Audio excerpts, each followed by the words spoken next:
In the Immortal Empires, there are two factions that can field rockets on the battlefield, the Empire and Grand Cathay. And in this battle sent in by Mr. Tefel, we will be seeing these two factions fighting against each other and deciding who will be the true master of gunpowder. So for Mr. Tefel playing as the Empire, we have Balthasar, welcome to Estalia Gelt, leading the army. For the front line, swordsmen backed up by crossbows and spears. Mobility-wise, a couple Knights of Blazing Sun on the flanks to protect against mobility. And over here, a lot of grenade launchers. The explosives would be quite useful in synergizing with Balthasar Gelt's Plague of Rust, stripping away their armor with the spell and then blasting them away with the non-armor piercing explosives. As for the other spells on Balthasar Gelt, we have Final Transmutation and Searing Doom. Now for the true damage dealer of this army here, protected by a single spearman, the Sunmaker. As the Regiment of Renown Helstorm Rocket Battery, they only have 1/3 of the ammunition, but they do have 3 times the projectiles compared to regular rocket batteries, and will be dishing out the same pain but much faster. On the opposite side, for the Cathay army, we have in the front line Jade Warriors mixed in with halberds, at the back and the second line Jade Warrior crossbows and crane gunners, and further back the rockets from the east, double firing rocket batteries. Protecting them, we have a bunch of peasant long spears buffed up by that harmony effect. On the flank, a single Jade Lancer as the sole cavalry of the army. For the Cathay leadership, Dragon Mami Miao Ying coming in with her usual spell loadout, the healing and also Talons of the Night. And yeah, that's basically it for the army build. It is time to get the battle rolling and see who is the true king of artillery. A major advantage of the Sunmaker over firing rocket is that they have superior range at 480 over the regular 400 of the firing rockets, allowing the Sunmaker to drop down those explosives onto the firing rocket crew freely, while the firing rockets cannot counterattack. So they can only focus on the crossbowmen who are poorly absorbing all those fire, while the Sunmaker is free to just shoot up and destroy these firing rockets, doing substantial damage to their crew and dropping their leadership at the same time.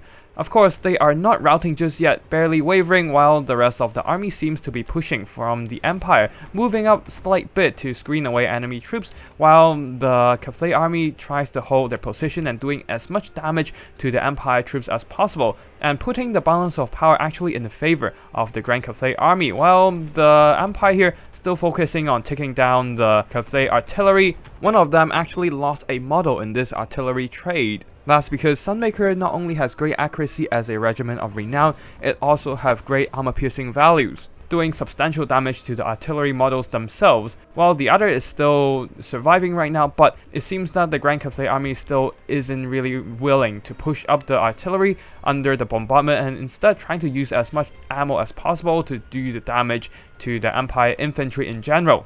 Anyways, with the two crossbowmen taking substantial damage, spears and swordsmen being routed earlier by the bombardment, the Empire front line is not exactly in a good position right now, although there are some killer units, the Outriders with grenade launchers, standing behind this ridge safely out of range from enemy artillery.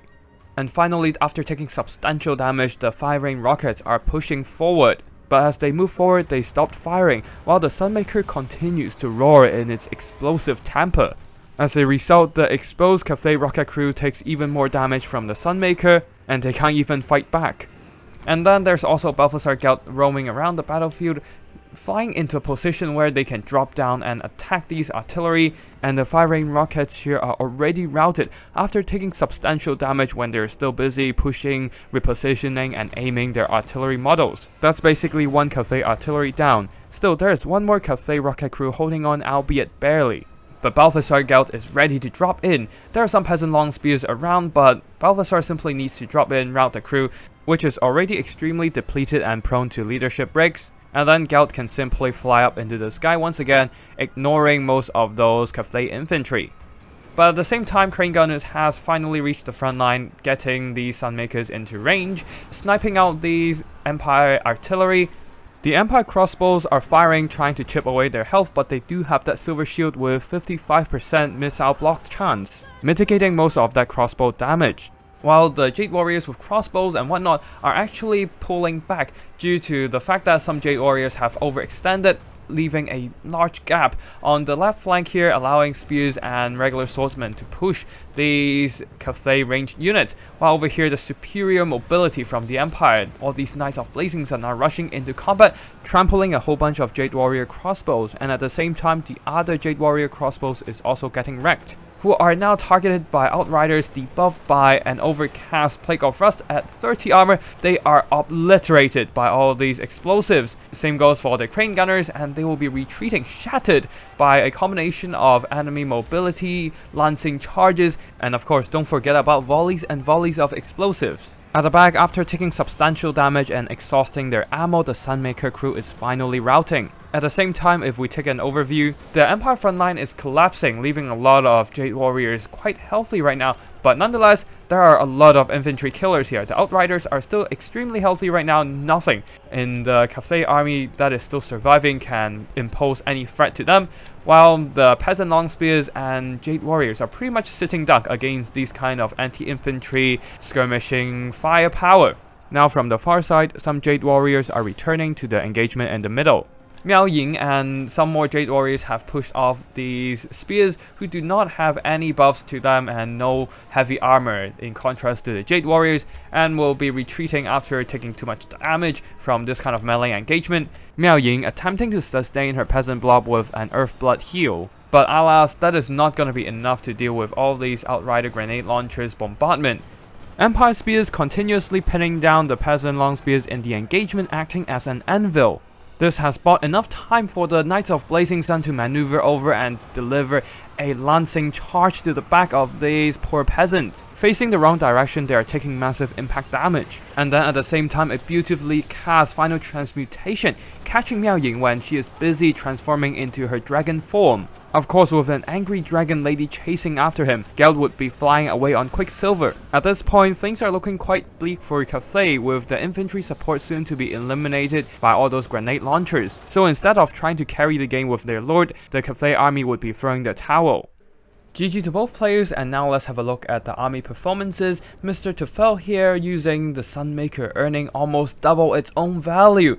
At 163 kills, basically obliterated both fire-rain rockets and did substantial damage to the rest of the Cathay infantry. The AT range advantage here really made all the difference, as the fire-rain rockets were forced to focus the fire on the Empire infantry. Sure, they did some great damage to the Empire infantry, especially neutralizing all the crossbowmen before they can do much damage, but unfortunately they themselves were targeted by the Sunmaker, bombarded, and in the end could not disable the Sunmaker and allow the Sunmaker to continue using up all its ammo. The Crane Gunners tried hard to shut down the Sunmaker, did some great damage to it, but unfortunately they got pressured away due to the Empire infantry push.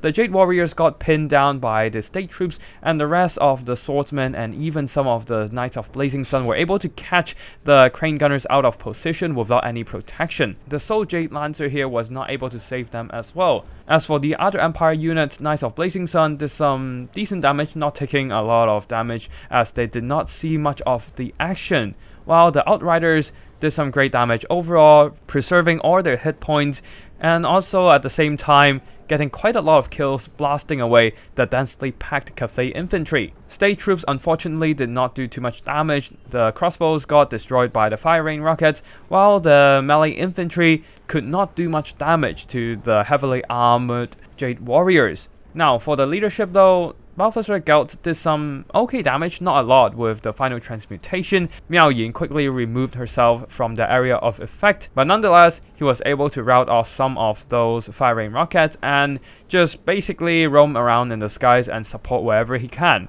For the Cathay army, the artillery units did some pretty good damage, considering the Crane Gunners actually almost destroyed the Sunmaker, but they were not able to carry much of the game because all these infantry basically took most of the damage from the grenade launchers as well as the Sunmaker.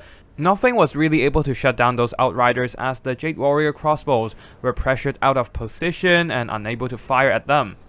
While the melee infantry of Cathay simply did not have any means to pressure the Outriders with grenade launchers, and they themselves are very vulnerable to these explosives.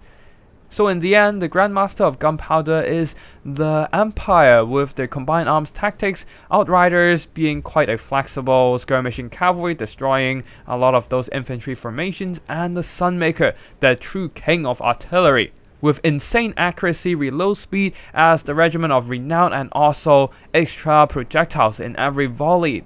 Its DPS as an artillery is basically unmatchable, as long as it is shooting at infantry formations, artillery crew included.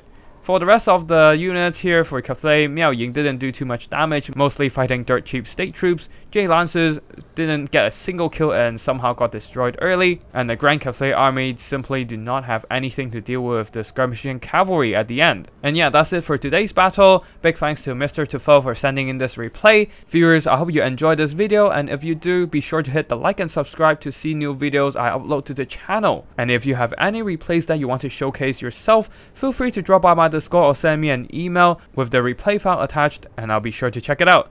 And yeah, that's it for today. Thank you for watching, and I'll see you in the next one. Tactical Itch, signing out.